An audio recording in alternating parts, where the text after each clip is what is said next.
Some of you know this, but I love to read. I read to relax, but I'm one of those people. I read to learn and to grow, right? So I'm not much of a fiction kind of reader. I tend to read non-fiction stuff that sort of grows me and challenges me and stretches me. Yeah. And so in that context, I really love to talk to people about what I'm reading. And so I've been part of different sort of book clubs and with one or two friends have got together said, let's read the same book, and then got together over breakfast and talk about it and stuff. And in that context, every time I do that with someone, there's always a question that comes that goes something like, have you always been a reader? Like, how did you get into this sort of reading and this kind of thinking? And did you grow up being a reader? And the answer to that for me is a big no. As a kid, I didn't read at all. I didn't enjoy reading. I didn't get it.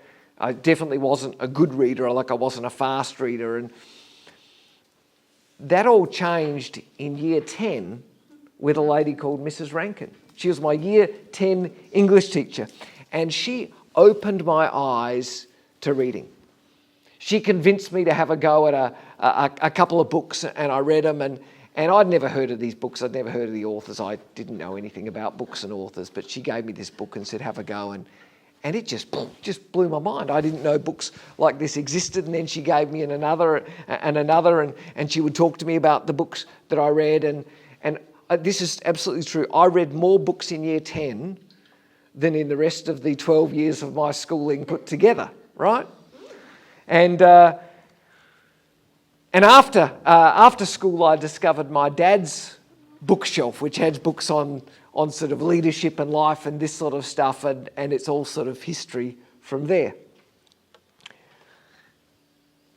My mum was a teacher. All of her friends were teachers, so I grew up with teachers all around me. I married a teacher, and my daughter is going to be a teacher, so I'm a little bit biased. But isn't it true to say teachers play an incredibly powerful role in our lives, don't they? And if you ask most people can tell you a favourite teacher they have. Now, it might not be a school teacher. It might be a coach somewhere, or it might be a teacher in a music teacher in another context. But most people can talk to you about a teacher or someone that was really influential in their life. Not favourite as in I necessarily liked them more than other teachers, although they might, but favourite as in, they brought something alive to me. So you've got 30 seconds to turn to the person next to you who's a teacher who was really influential in your life. Go.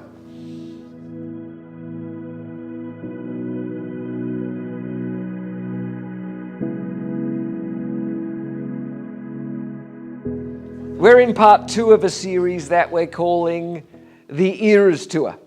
It's inspired by Taylor Swift's Eras concert tour. We said last week it's by far and away the biggest music concert tour in the history of the world. 149 concerts across 5 continents in almost 2 years, seen in person by over 10 million people, with ticket sales over $2 billion, with a B, over $2 billion. But we're doing it. We've named this series the Eras Tour because the concept behind Taylor Swift's Eras Tour was that it was built around the eras of her musical life. Each era for her was an album, and so the concert was divided up into these eras, and there were different costumes and different staging for the different eras. And it's got us thinking about the different eras of Jesus' life. Not eras as in the time period so much, but eras as in the different aspects, the different phases, the different sort of parts of who Jesus was. Because when you think about Jesus, everyone thinks about Jesus a little bit differently. Some people are really attracted to sort of this part of who Jesus was. Other people think about Jesus this way. And so we thought in the lead up to Easter, let's look at the eras, let's look at the parts, let's look at who Jesus was. So we kicked off last week talking about Jesus the Messiah. And I put it to you that the Messiah part of Jesus, that the thinking about Jesus as Messiah is by far and away the most important era of who Jesus is. All the other eras that we're going to talk about really flow out of this idea that Jesus is Messiah. And so if you weren't here, or if you're joining us online, if you haven't seen or heard or been a part of last week's message, really kind of catch up on that, because it will really help the rest of this series to make sense to you.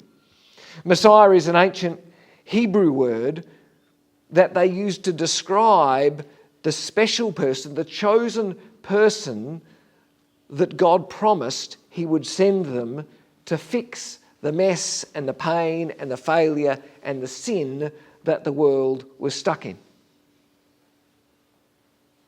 And by the time that Jesus was born, God's people had been waiting literally thousands of years for the Messiah to come. And Matthew and Mark and Luke and John, the guys that wrote the biographies of Jesus' life, what we often call the Gospels, all of them agree that Jesus stood up as an adult and said words to the effect of, "I'm the guy. I'm the guy that the waiting is over. I'm God's chosen one. I'm the one that you've been waiting for. I'm the one that has been sent, that has come from God, that has come from heaven to fix the sin and the mess and the junk and the failure and the heartache that the world finds itself in." 2,000 years ago, that message of Jesus as Messiah changed the world. And I want to put it to you that the message of Jesus as Messiah is still world-changing today. Because how many of us need to hear Jesus stepping into our life and saying, "I'm the one that can fix the mess and the junk and the sin and the brokenness and the failure of your life and my life," right? Jesus shows up into our life and says, "I'm the guy that you've been waiting for. I'm the guy that has come to help you make sense of everything else that doesn't seem to make sense in your life." Jesus says, "Trust me and follow me, and I'll show you a way out, a way over, a way through all of the things in life that don't seem to have a way over or through or out." You know what I'm saying? Jesus is Messiah. But of course, Jesus said a lot more, didn't he, than "I'm the Messiah."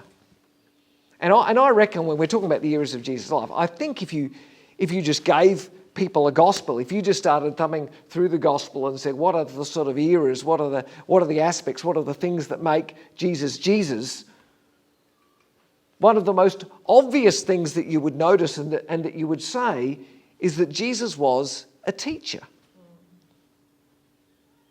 The Bible's full of stories of Jesus standing up in front of crowds of people, or Jesus sort of holding the floor at a dinner party, or Jesus even just sitting with his own little group. Sometimes Jesus just sitting with one or two other people and teaching them, talking to them, explaining to them about who God is, about the way the world works, about the way life works, about the way that we work. Teaching was a huge part of what Jesus did. But lots of people are teachers, right? I mean, schools are full of them. There's millions of them on YouTube. Podcasts are overrun with people telling you they're teachers. And there were heaps of teachers in Jesus' time too. Philosophers and life teachers and religious teachers. So to be honest, saying that Jesus is a teacher is a bit like, whatever, right? Because there's lots of teachers that have got ideas about the way things work. Except that Jesus didn't teach like anyone else taught. There was something really different about the way Jesus taught. There was something really different about Jesus, the teacher. I mean, for a start, Jesus seemed to know stuff that other people didn't know. He seemed to have a level of understanding that was just next level compared to everyone else. John says, this is John chapter 7, verse 15. John says, the people were surprised when they heard him talking about Jesus. How does he know so much when he hasn't been trained? They said. Luke tells a story probably passed on from Mary, as in Mary, the mother of Jesus, Mary. When Jesus was just 12 years old, his family travelled from Nazareth, the country town where they lived. I don't know if you know this, but Jesus grew up just like out in the sticks in a little country town. And they travelled, the family, from that country town to Jerusalem, which was like the capital city, the big smoke. And Jesus' family actually lost Jesus in Jerusalem. Did you know that? 12 years old, and they lost him. Luke chapter 2, verse 46 says this. After 3 days, they found Jesus in the temple courts. Temple courts was a part of the church, a part of the main temple in Jerusalem. They found Jesus in the temple courts, sitting among the teachers, listening to them and asking them questions. Listen to this. Everyone who heard him was amazed at his understanding and his answers. A couple of things about this. This is the only story we have from Jesus as a child. It's the only story we have from Jesus between the whole birth thing and Jesus showing up as a 30-year-old man. The only story. And it's a story about how amazing his understanding of the things of God were. He's 12 years old, right? 12 years old, and he's not talking to the religious leaders out in his country town. He's in the big smoke. He's talking to the big guys, you know what I'm saying? He's 12 years old, and they are amazed at what this kid knows about God. There was something about Jesus' understanding. Jesus didn't teach like other teachers. His understanding about the things of God was next level. But Jesus also had a kind of wisdom in his teaching that no one else had. Matthew tells us in Matthew 13:54 that Jesus began teaching the people in their synagogues, which was like the churches in the other towns. And they were amazed and they said, "Where did this man get this wisdom?" Mark chapter 6 verse 2 says pretty much the same thing. Many who heard Jesus were amazed. Where did this man get these things, they asked. What's the wisdom that has been given to him? Jesus had a different kind of understanding about the things of God. He had a different kind of wisdom in his teaching. And Jesus had a different kind of authority when he taught. Mark chapter 1, verse 22, the people were amazed at his teaching because he taught them as one who had authority, not as the teachers of the law. Matthew 7:29, Matthew noted kind of the same thing, that Jesus taught with real authority, he said, quite unlike the teachers of religious law. He was a really different teacher from all the other teachers that are around. He had a different kind of authority in the way he was teaching. Luke chapter 4 verse 32, they were amazed at his teaching because his words had authority. There was something about Jesus' teaching that was different. It was different from other teachers. It was different from other religious people, other religious leaders. Yeah. And if you can skim through the stories, like Jesus was a master storyteller. He had an amazing ability to tell stories that drew people in. He asked great questions. So much of Jesus' teaching is not actually beginning with Jesus saying, "Hey, I want to tell you something," but begins with questions and interactions with people. Jesus had this incredible ability to use everyday examples to point to things literally in the space around him and use those things to help people understand and kind of unwrap the things of God. Jesus had an ability to, in his teaching, to connect with people on a real personal level. And if you thumb through the stories again, you'll notice Jesus is teaching the religious leaders and the powerful, the rich and the smart people, but at the same time, Jesus is able to teach and connect with the poorest of poor people. In other words, Jesus did all the things that even today the very best teachers do. He was a master teacher. But there was something more about Jesus than any of that. Jesus wasn't just a great teacher because he had great teaching technique. Do you understand what I'm saying? I mean, he did. He was a master teacher in his technique, but there was something more about Jesus the teacher.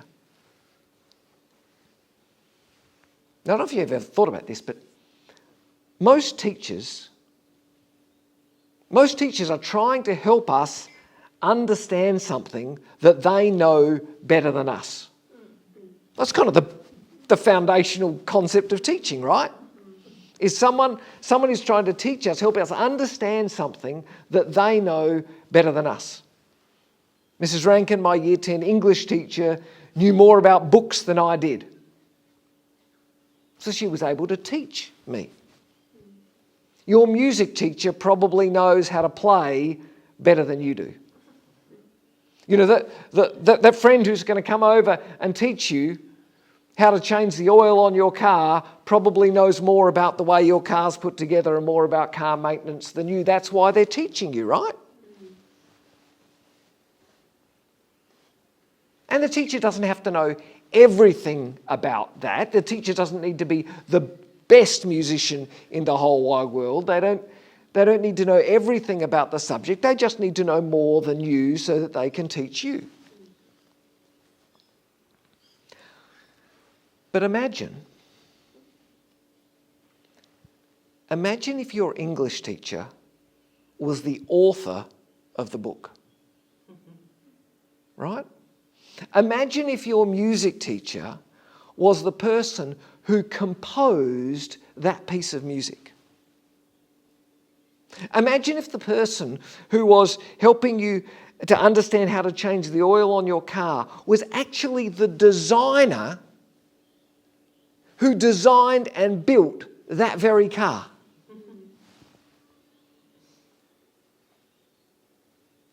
That person is more than just more knowledgeable than us, aren't they? That person is the ultimate authority on the thing they're teaching. Does that make sense? They don't just know more than you, they know everything because they created the thing. Matthew and Mark and Luke and John all believed that Jesus was the Messiah. This is where I told you this all kind of flows out of that first era. They believed that Jesus was the Messiah, that Jesus was God himself come to earth in human form. So when Jesus is teaching us about God, when Jesus is teaching people about the world around them, when he's teaching people about people and humanity and the way people work together,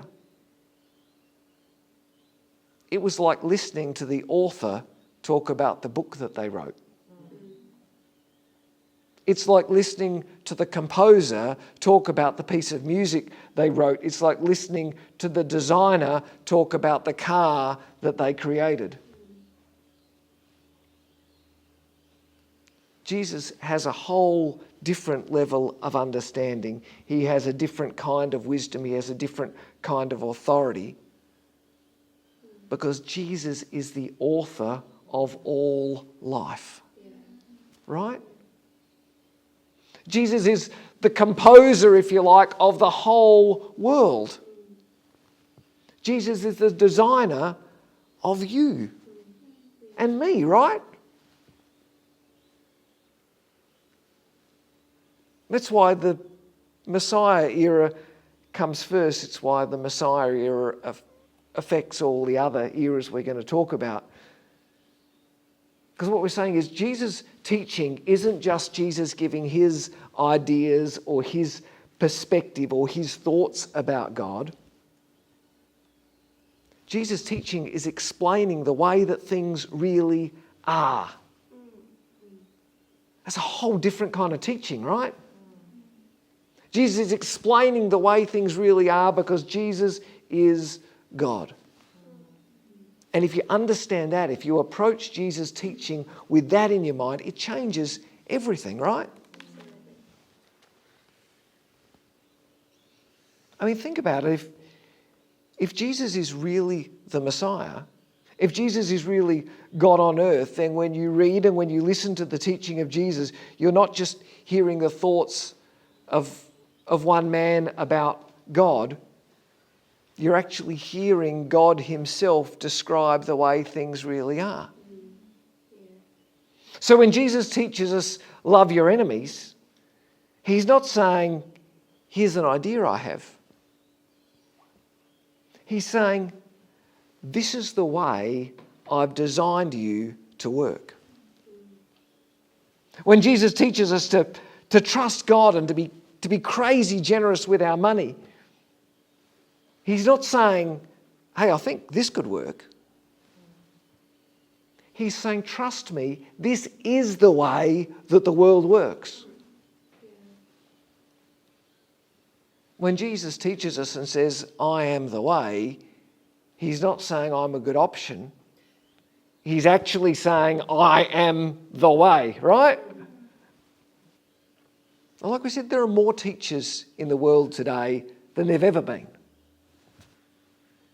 There are more schools, there are more universities, there are more colleges, there are more books, there are more videos, there are more podcasts, there are more experts everywhere who want to teach you, who want to tell you that they know more than you about a certain topic and they want to help you understand more.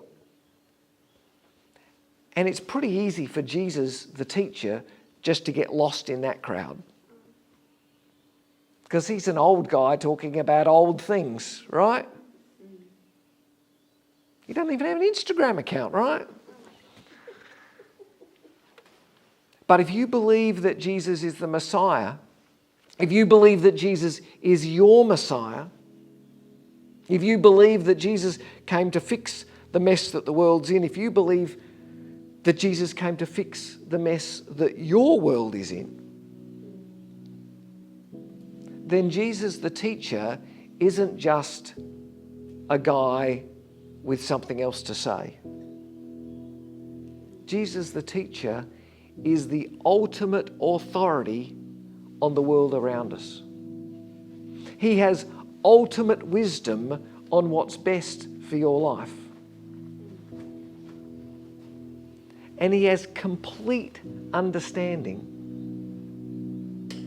of how the world works best and how you work best.